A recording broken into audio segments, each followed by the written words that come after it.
So here we're gonna try cold start. This is ZZP Catless downpipe, Resonator delete and Muffler delete. I think it sounds like shit. I ordered their muffler section for the HHRSS.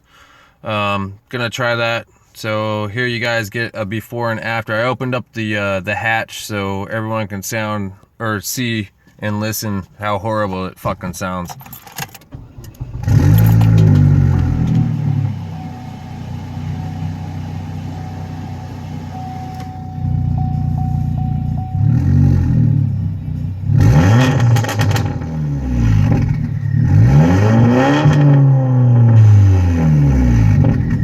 So if you like to get pulled over by cops and yeah, you like that kind of attention from douchebags, you know, cutting you off and stuff and wanting you to race all the time, then definitely get this one. But if you're using it as your daily, I don't recommend it.